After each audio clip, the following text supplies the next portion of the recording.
नमस्कार, मैं हूं अखिलेश पांडे और आप देख रहे हैं सी न्यूज भारत। वक्त हो चुका है न्यूज आर का।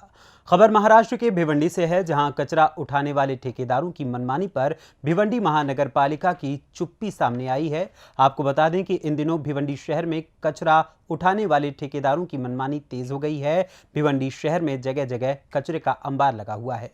वहीं भिवंडी शहर के कुछ नेता और जनप्रतिनिधियों की चुप्पी भी देखने को मिल रही है। यहां शहर में जगह जगह कचरा जमा है, जिससे अनेकों बीमारियां फैलने का भी खतरा बना हुआ है। पर जिन नेताओं के पास पावर है, वो इस पर कुछ भी बोलने को तैयार नहीं है।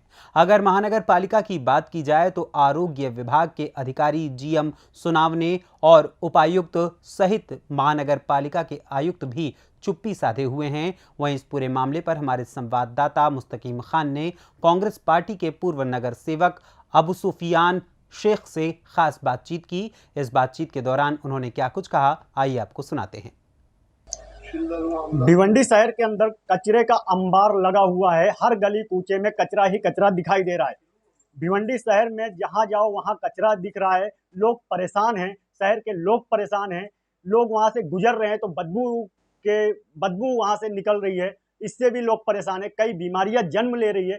मगर जो ठेकेदार हैं, जिनको ठेका दिया गया है, जिनको अपनी जिम्मेदारी निभाना चाहिए, वो अपनी जिम्मेदारी नहीं निभा रहे, अपने ठेके को सही तरीके से नहीं चला रहे। मगर नगर पालिका के लोग अब तक क्या सो रहे हैं? इसी सिलसिले में हम अबू सुफियान शेख हैं, उनसे हम बात करेंगे। माजी नगर सेवक हैं।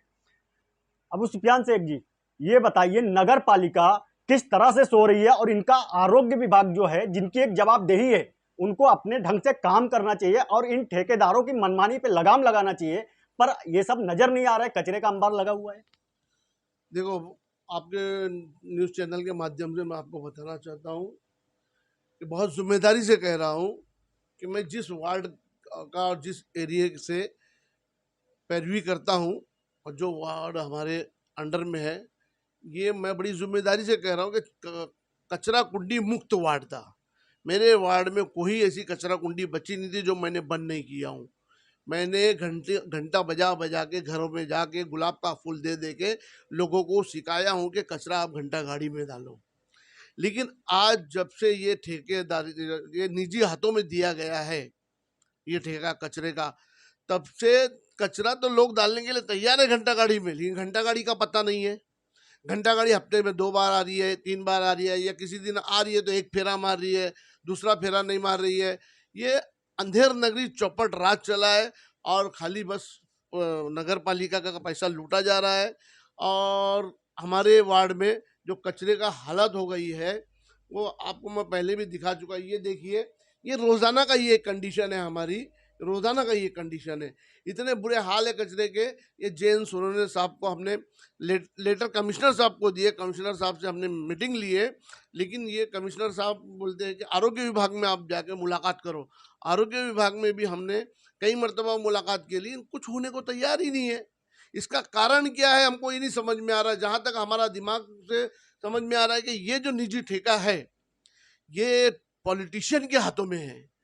ये दादागिरी जो लोग करते हैं, जो गुंडागर्दी करते हैं, उनके हाथों में है।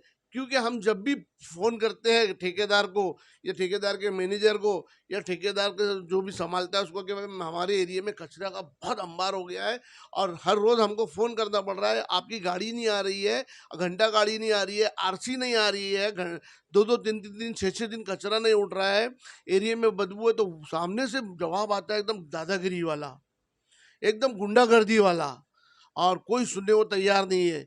यहाँ तक कि आपके चैनल के माध्यम से बोलना चाहता हूँ कि इतने बड़े दादा लोग हैं, इनके खिलाफ अगर हम लेटर देते हैं तो ये बोलते हैं कि हम तुम्हारा घर तुड़वा देंगे, तुम्हारा ऑफिस अवैध बना हुआ है, तुम्हारा घर अवैध है, हम इस पर म्यूनसिपलिटी भेज देंगे। कई मरतबा ऐसा हुआ कि म्यूनसिपलिटी के अधिकारी यहाँ आ गए और हमारे हाथ में नोटिस थमा दी। मैं अभी भी नोटिस बता सकता हूँ आपको कि आपका घर अवैध है। क्यों? क्योंकि इनको ठेका चलाना है और म्यूनसिपलिटी के पैसों की लूट खसोट करना है। ये देखिए, कामगार का मैं एक लेटर दिया हूँ। ये लेटर शायद ही पूरे भिवंडी में 90 नगर सेवक में किसी ने दिया होगा, क्योंकि इस लेटर में जो कामगार होता है उसका बैच नंबर होता है, जो पुलिस का बक्कल नंबर होता है, वैसे हर कामगार का बैच नंबर होता है। उस बैच नंबर के साथ मैंने, ये बैच नंबर है देखिए, उस बैच नंबर के साथ दिया हूँ और उनको कहा हूँ कि इस पे कितने गैर हाजिर कामगार हैं, लेकिन इनकी पगार भी चाह रही है, इनकी हाजिरी भी लग रही है, लेकिन मेरे वार्ड में कभी इन्होंने काम नहीं किए। तो ये इस तरह का लूट खसोट मची है हमारे वार्ड में।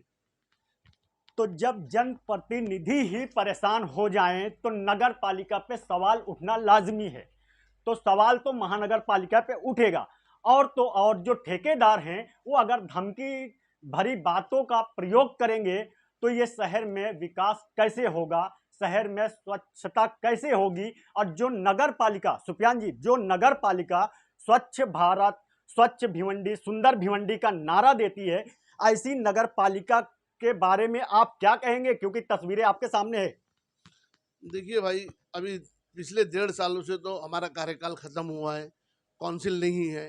काउंसिल नहीं होने की वजह से अधिकारी जो है, शासकीय अधिकारी और कर्मचारी, ये इनकी मनमानी चल रही है और इनकी मनमानी चल रही है। लेकिन तत्कालीन यहाँ कोई तो है इसका वारस, भिवंडी का आमदार, 2 आमदार है यहाँ। वो लोगों को भी इसका संज्ञान लेना चाहिए। कहीं मुझको ऐसा नहीं दिखाई देता है कि कोई अभी तत्कालीन होते हुए, पद पे होते हुए इसका संज्ञान ले रहा हो। और बहुत सी बातें तो असेंबली में उठाई जाती है, बहुत सी बातें असेंबली में उठाई जाती है, लेकिन जो मूलभूत समस्या है, जो कचरा हटना चाहिए, क्योंकि कचरा सड़ता है, सड़ने से उसके कीटाणु फैलते हैं और कलेरा फैलता है और बीमारियां फैलती है, उस मुद्दे को असेंबली में क्यों नहीं उठाते हो? वो ठेकेदार के बारे में क्यों नहीं बोलते हो? और दूसरे मुद्दे बरोबर बोले जाते हैं। अरे हम अगर काउंसिल में रहते और काउंसिल चल रही थी तो हमारे वार्ड में हमने कचरा कुंडी मुक्त किए थे, हमने बड़ी जिम्मेदारी से काउंसिल में रहते हुए मुक्त किए थे। लेकिन आज हम काउंसिल में नहीं है, हमारा लेटर ले देने जाते हैं तो बोलते हैं नहीं, हम तुम्हारा लेटर मत दो। तत्कालीन कमिश्नर बोलता है कि अभी आप लोग ये नगर सेवक नहीं हो, इसलिए आपका लेटर नहीं स्वीकारा जाएगा, आप नीचे डिस्पैच में दो। ठीक है, हम डिस्पैच में देंगे, लेकिन भिवंडी की समस्या कौन हल करेगा? अगर हम नहीं है तो कोई वाली वारिस, कोई माई बाप तो है ना इसका। आमदार है, खासदार है, खासदार भी संसद में बात उठा सकता है, आमदार असेंबली में बात उठा सकता है। क्यों नहीं हो रहा है ये? आखिर वजह क्या है? सुफियान जी, एक लास्ट सवाल मेरा है कि महानगर पालिका ने जिन ठेकेदारों को ठेका दिया है, इनकी मनमानी आए दिन उजागर हो रही है मीडिया के जरिए, अखबारों के जरिए, लेकिन नगर पालिका इन पर कार्रवाई ना करते हुए क्या इनके दबाव में काम कर रही नगर पालिका? सवाल ये उठता है। दरअसल ठेकेदार जो है ये पॉलिटिशियन है और माजी नगर सेवक है, माजी महापौर है, उप महापौर है, और इसके असर और रसूख बहुत ऊंचे लेवल पे है। ये इनका धाक दिखाते हैं और इनको मतलब कुर्सी से हटाने का डेरिंग करते हैं, और इस डेरिंग की वजह से महानगर पालिका भी कहीं दबी हुई है। और हालांकि महानगर पालिका सरकार की पगार लेती है और शपथ लेती है कि हम कर्तव्य हमारा निभाएंगे, हम हमारा कर्तव्य से फर्ज निभाएंगे, लेकिन वो कहीं ना कहीं सक्षम नहीं है नगर पालिका अपना कर्तव्य निभाने में। तो ये थे सुफियान शेख जो हमारे साथ बात करने के लिए आज बैठे। लेकिन सवाल ये उठता है कि नगर पालिका बार बार सवालों के घेरे में रहती है और ऐसे जनप्रतिनिधि जिनको जनता ने चुनकर कुर्सी पे बिठाया, आज उनकी काउंसिल नहीं है, आज वो नगर सेवक नहीं है, मगर एक जिम्मेदार नागरिक हैं। और जिम्मेदार नागरिक के नाते वो नगर पालिका के आयुक्त से मिलकर अगर उनको कोई समस्या बताते हैं तो नगर पालिका के आयुक्त को उस पर संज्ञान लेना चाहिए, ना कि नसीहत करना चाहिए। फिलहाल भिवंडी शहर में बहुत सारे मुद्दे को लेकर के नगर पालिका के घेराव करते हैं यहाँ के नेता। भिवंडी शहर में यहाँ के नेता मोर्चा करके नगर पालिका का घेराव करते हैं, लेकिन भिवंडी शहर के अंदर पूरे इलाके में हर तरफ कचरे का अंबार है। ये लेकर के नेताओं की तरफ से अब तक कोई प्रतिक्रिया नहीं आई है, ना तो किसी ने कोई अब तक मोर्चा और धरना किया इसके बारे में। थाने से कैमरा पर्सन यार मोहम्मद रंगरेज के साथ मुस्तकिम खान, सी न्यूज़ भारत, भिवंडी। फिलहाल इस खबर में बस इतना ही। देश दुनिया की तमाम खबरों के लिए देखते रहें सी न्यूज़ भारत। हर खबर आपके साथ, आपके हाथ।